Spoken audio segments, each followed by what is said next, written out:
A Beaumont mother tonight claims she's the victim of an illegal arrest and accuses an officer of having a personal vendetta against her. But a city councilman is defending the police actions. KFDM's Angel San Juan is here now to break it all down for us. Angel?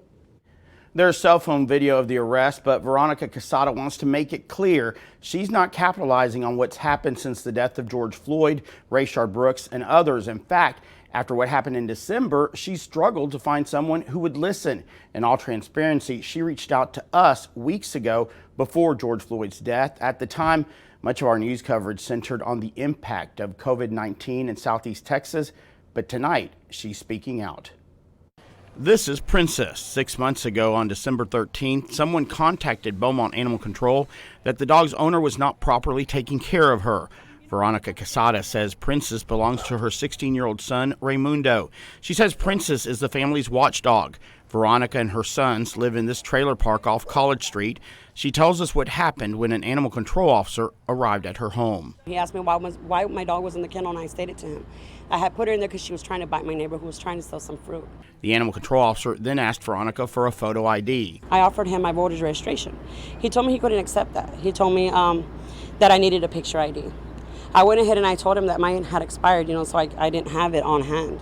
So he told me he needed a picture of me, a photo, and he was going to take me a photo with his phone. And I stated to him I wasn't going to do that.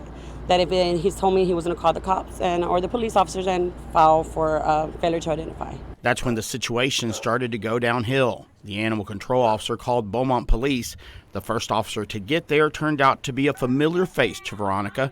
Veronica says the officer works out at the CrossFit gym across the street and had previously approached her about Princess. 2 or 3 weeks prior to that event, she had come to my house on a courtesy call, stating about the dog because the dog was barking. I had her in a kennel because she had broken her chain, and she is a pit bull. So I went ahead and I let her know, what had happened. And she stated to me that she had 2 dogs of her own. She had them in an AC inside her house. And that, her dogs were friends to her, family members. And I told her, I stated to her, my dog was not a family member of mine. My dog was a bodyguard, or a guard dog, you can say. Now that same officer was inside Veronica's trailer home. They went into my home. I don't know what right they had to do that, but they did go in my home. Veronica called her son, who was at a friend's house. When Raymundo Martinez arrived, the teen demanded a warrant from the officer. I'm arguing with the lady, asking her to get out of my house. She doesn't want to, tells me to sit down, and I told her, no, I'm not going to sit down in my own home. You know what I mean? Get out of my house, show me the warrant, or get out of my house. And as I'm doing that, another officer runs up the stairs. And the second he comes in, I wasn't expecting him to grab him. The second he comes in, he just grabs me and he slams me on the wall, on the window. Police then took Raymundo into custody, claiming the teenager resisted arrest. I wasn't resisting at all. He never told me you're under arrest. He had my arms. He was bending my arm, and I was asking him, what are you doing? At this point, Veronica, who's unarmed and carrying one of her young sons, tries to prevent Raymundo's arrest, yelling at the officers. Let him go, he's a minor. Let him go, he's a minor. The exchange captured on cell phone video. Once officers get Raymundo outside to take him to the juvenile detention center, Veronica tells the officers they should not be inside her home. Y'all are not supposed to be coming here just for a damn dog. All of this is not mine. You're going. No, I'm not. Because I didn't do nothing to you. I'm not. By this time, there are more officers inside. Be You're careful, not supposed to sir. be in my house. You're not supposed to be in my house. No, you're not. Be quiet. No, I'm not going to be quiet. This is my house. Just because you have that uniform on doesn't mean anything. That's just the law. That's it. We'll see. The incident escalates, tempers flare, and strong words come out as the officers attempt to subdue Veronica. I'm not going to hurt you, sir. I'm not going to look, sir.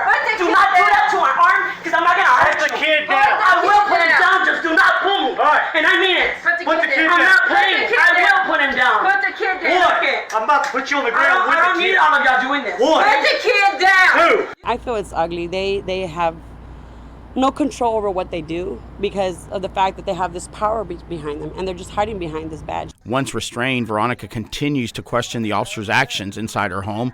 One of them responds, Right now, this is my house. No, this is my house. They want to say that this is their home. The last I know, I pay my own bills and my own rent. No one else pays it for me. As a matter of fact, I pay his salary as well.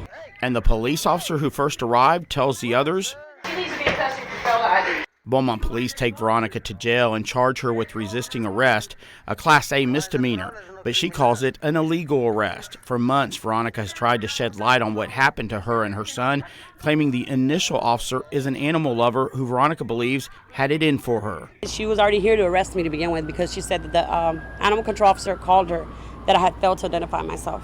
The Beaumont Police Department is not commenting, saying the case is still a criminal investigation, but Veronica reached out to her councilman, Michael Getz. I looked at the video that she sent me, and I asked our chief if there was any body cam video, and he said there was, and I didn't have time to go to the station to look at it, but he played it for me over the telephone, and I heard the officer ask her at least half a dozen times to identify herself, and she never did. But longtime Beaumont lawyer David Barlow says if you're not yet in custody, not identifying yourself is not a crime. If you refuse to give your name, home address, or date of birth, then the arrest has to happen before the law enforcement requests that information. If you're not under arrest and you give a false or a fictitious name, you either have to be detained or a witness to a crime. But if you're not under arrest, refusing to give your name, home address, or date of birth is not an offense. Veronica and Raymundo's cases are pending. As for Princess, she was returned to the family. After that, they brought her back. So what was the whole point of taking it? I don't know. Veronica says more needs to be done to correct what she calls the wrongs her family has endured. My kids to see what happened to their mother was really heartbreaking for me. My son yells in that video. He says, "Oh man," because that's all he can do. He was just one. He didn't know. He cried. He cried. Yes, sir, he did. He did cry. I mean, he had never seen something like that happen to his mom. Veronica Casada says based on her experience, she believes officers need more training on their interaction with citizens. And again, Beaumont Police Chief Jim Singletary says he cannot comment on the incident pending the criminal investigation. We'll keep you updated. Tiffany?